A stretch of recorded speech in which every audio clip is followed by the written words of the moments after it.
What's going on, Badger Nation? It's Michael Erickson Facchin here, visiting some family in Italia. So join me as I drink vino della casa and let's talk Amazon advertising. Now, just like Leonardo da Vinci once walked the streets of Italy thinking of ways to solve the problems of the day, let me share with you how I solved a problem for one of my PPC coaching clients over the last month. We brought an account down from 45% ACOS to 35% ACOS over the course of about 2 weeks in May 2022. Now, this is awesome.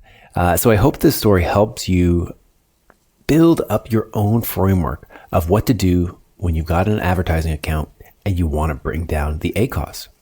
Now, a lot of this episode is going to be piecing together concepts that we've talked about individually before, which is what's so cool about this episode, to have a nice little cohesive story about what happened to actually bring this ACOS down in this account. Because it is really nice to have these episodes that outline the process of optimization. So here's the setup. In late April, my client James and I had a call. He told me he was under pressure at work from his boss to reduce the ACOS of their Amazon advertising. Well, it's just his luck because I do this day in, day out. And I opened up his account, and here's some details about it. He spends about $35,000 a month at about a 45% ACOS. Not awful, but also not the best. We were looking for ways to get it down to 35% over the coming month. The company was doing a little cost cutting to boost profitability, and reducing it down to 22% would help give these advertisers a nice boost. So here's how the conversation went. I first explained that there are two primary ways to reduce ACOS. The first is to reduce spend faster than you increase revenue, which means you're paring down the account to make it smaller and you're getting rid of high ACOS or non-converting spend. The second way to do that is to reduce ACOS is by increasing revenue faster than you increase spend. This means you're adding more spend that converts above the current average. And of course, anytime ACOS is mentioned, I always ask, who is responsible for boosting overall conversion rate for the products themselves? Who's doing the product photography optimization, the product title optimization, ensuring that we have a fantastic product market fit, all of those things, that needs to be squared away too in any conversation about ACOS reduction. So based on the company's needs and the current company metrics, my coaching client, James, wanted to pare the account down. That's great.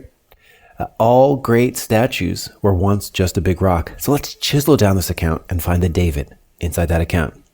Can you tell I'm in Italy? When we think about reducing spend to boost ACOS, there are these overall steps that I like to do. Number 1, confirm the fundamentals. Stage 2, make sure we have good bid optimization. Stage 3, control search terms and trim the fat. Stage 4, product budget optimization. So let me walk you through how I thought about each of these steps. First, confirm the fundamentals. Is the campaign structure correct? I sort by spend. The things I'm looking for is whether or not he's too heavy on automatic targeting. I take a look at if he's doing any keyword dumping, like are there 300 keywords in a single campaign? Are there 50 products per campaign? In this case, a lot of those campaign structure components were already dialed in. If you're new to campaign structure, go ahead and check out episode 51 of this podcast, which we will link into the show notes. You always need to ensure that your campaign structure is correct before you start doing ACOS optimization. That episode that we'll link to in the show notes outlines how to structure an advertising campaign, an advertising account, whether you have 1 ASIN or 10,000 ASINs. My verdict for the client, he had a strong structure. We were about 4 weeks into coaching, and I almost always start with structure and campaign naming systems. And don't worry, if your campaigns are not named in a nice, neat, organized way, we'll also link to episode 8, going way back there, where we talked about campaign naming systems. And yes, it definitely feels awesome to refer to an episode this old because it still stands the test of time, which is why you should always focus on systems rather than quick hits. Okay, so after we confirm the campaign structure, I take a look at the bidding. Now, 4 weeks into my PPC coaching arrangement that I normally have with customers, bidding is typically brought up around week 4. But there was no way I was going to give this guy all the bidding strategies he needed right this very second.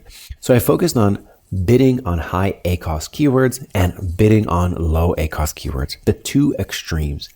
And there are a few ways to identify the keywords on the extreme poles here. The first, you go into Amazon advertising, into the default ad console, you download your search term report. If you've ever downloaded a search term report, this is where you got it. So go and download your reports, and what you're looking for is a keyword and targeting report. After you download, sort it by ACOS, high to low, and then you need to repeat this for sponsored products, sponsored brands, sponsored display. It's a little clunky, but you'll eventually get the spreadsheets that you need to look at your high ACOS keywords across all of your campaigns. The other way to get this information is, of course, in a bulk file.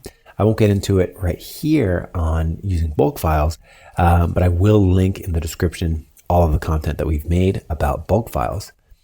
The third way, and the way that I personally did this, was I used a tool like AdBadger. And I've been told by listeners of this show and customers of AdBadger, they'd like me to talk a little bit more about the tool that actually powers this whole thing. But I always like this show to be tool agnostic. So it's not about any particular tool. Really trying to focus on the fundamentals and how to actually get things done for free in the ad console. So I'll only share things that are really relevant to what it is that we're doing. So like a personal story, like this is what I actually used. So yeah, we have a view all mode where I was able to view all keywords, view all targets, which is awesome. So we then can go in there and then say, show me high ACOS keywords. It's the saved filter that we have. So boom, I had my highest ACOS filters. The thing that we do from here is we bid down on these. So personally, I never pause anything that converts, right? If I see a keyword with 100% ACOS, I'm going to be bidding down on that. I'm going to be saying, hey, instead of getting, 10 orders a month at 100% ACOS, let me bid down and maybe I'll get, 3 orders a month at my target 30% ACOS or something like that. So that's really how I think about bid optimizing those high ACOS keywords. And we've actually got a really nice bid optimization bullseye webinar if you'd like more information about how to bid. That webinar has all the information that I use when I think about bidding. Now, in this particular case, there's some interesting stats here. Going in and lowering those high ACOS keywords, and there were quite a number of them. There were about 300 keywords with an average bid, with an average CPC of $2.30. What we ended up doing was the new average bid for them was actually a lot lower. So just to recap, there were about 300 keywords with an average CPC of about $2.30. It accounted for about 400 orders, and those high ACOS keywords had a 70% ACOS average. So we're looking at like the heavy end of the account, the end that, yes, it does generate orders, but it's way over our average. So it's like the most expensive part. And I always think this is so interesting when we look at an account ACOS. We might say my account ACOS is 45%. That's the average, meaning you have a lot of spend below that and you have a lot of spend above that. So this is the section that's like way above average. That's 70% average ACOS, about 400 orders. So what I expected from this is, hey, those 400 orders at a 70% ACOS is that, hey, why don't we go and see maybe 200 orders at that 35% ACOS? That's the huge reduction that we're looking for. That's where we trade some orders for a big improvement in ACOS. So that's a 50% drop in ACOS. So that's how I was thinking about that. The next bid optimization we do is, of course, for low ACOS keywords and targets. Here we're looking at all these great keywords at like a sub 10% ACOS, and we're looking to boost these. We're trying to say, hey, instead of 10 orders at an 8% ACOS, can we get 30 orders at a 30% ACOS? Things like that. After stage 2, we move into stage 3. Control the search terms. Specifically in this case, trim the fat. And this, my friends, is where it got ugly. You can find these search terms the same steps above. Again, download the search term report or just have a tool that says view all search terms. When you go and you're viewing all of your search terms, you want to basically say, hey, show me all of my spend that had 1 click or more with orders equals 0. Now, of the 35,000 spend, 14,000 was going towards search terms with 0 orders. My mouth was agape. The music stopped. The client was shocked. Was he really spending almost half of his budget on things that didn't convert? He was dejected. He was embarrassed. How did this happen? The structure was good. The ACOS was acceptable. It was only 45%. So here's my take. Don't get depressed. Let's fix it. I always find that anytime I'm stressed or anxious, it's likely because I don't have a plan to move forward. Also, I gave him the perspective. These were relatively new campaigns with a relatively new account with a relatively good ACOS. Trimming the fat wasn't on our radar yet because we were really starting this optimization protocol from scratch here. And I warned him, this is why we put things on a schedule. We have trimmed the fat as a task that he will now do once a month, where he ensures that it won't get out of hand again. Funny enough, I had another PPC coaching client, just started, first day we were looking at things. 10% ACOS account-wide, incredible, right? Spending $15K, 50% of their spend was going towards non-converting items. So the question becomes, do you just negate all of those things? You're going to have thousands of searches with like one click. Do you just negate them? I generally say no. Again, same kind of thing, sort by spend, look at the most expensive things that didn't convert. So this might be things like over 10 clicks without an order, trim it. And that's what we did here. We also combined some search term reports, which you can do to give you more data. So, you might have something that just gets 3 clicks a month, but it does that for 6 months. So it ends up with 18 clicks. But if you're only looking at a 30-day time frame, you would never find it. So again, here, you can either combine some search term reports, which I recommend, or again, personally, for this personal story, I did use AdBadger because we have that data. We started trimming about 4K worth of things. So all those things over 10 clicks ended up being about 4K in spend.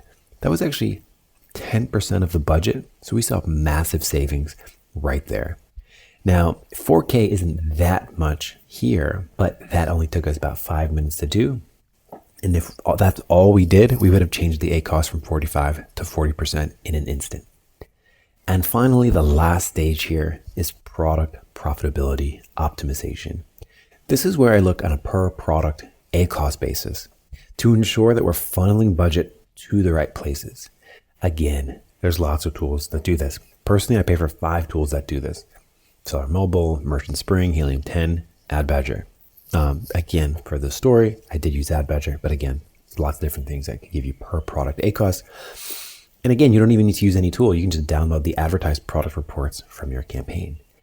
What I'm looking at specifically here to sort by ACOS, I want to find the products with the very best ACOS. I want to be sure that none of their campaigns are budget capped. And it's very easy to do that if you have product ASINs in the campaign titles. Boom, make a quick search, check all the campaign budgets, make sure nothing is running out of budget. I'll then dig deeper into the highest ACOS products. Again, high ACOS product, I'll search that, I'll find all the campaigns that product is in, and I'll say, whoa, these things need slightly smaller budgets, slightly smaller bids, so that we can funnel the money that is being spent here, funnel these clicks towards higher, better converting products. After we made these changes live on air, the ACOS improvement was nearly instant. We were at a much better ACOS pacing within a few days. This was a slight revenue decrease because of constricting some of those high ACOS keywords, but it's exactly what my client was after. We saw a boost in the lowest ACOS keywords and the products due to that low ACOS bid optimization and product budgeting. And that, my friends, is my May win. In a time when profit margins are getting squeezed, it is awesome to get my hands dirty and rack up some wins like this. How was your May? From Italy, have a great day, Badger Nation. I'll see you here next week with more tales from the world of Amazon advertising. And again, to summarize this episode, confirmed the fundamentals and made sure that the account structure was dialed in. We then went in and bid optimized. We bid down on the very expensive keywords and we bid up on the very efficient keywords. We then went in and did some dead weight search term analysis where we trimmed the fat and then we optimized budgets. We took a look at per product ACOS and we made sure that we had more budget flowing there and less budget flowing towards higher ACOS products. And that, my friends, is it. I will see you next week here in the Badger Den.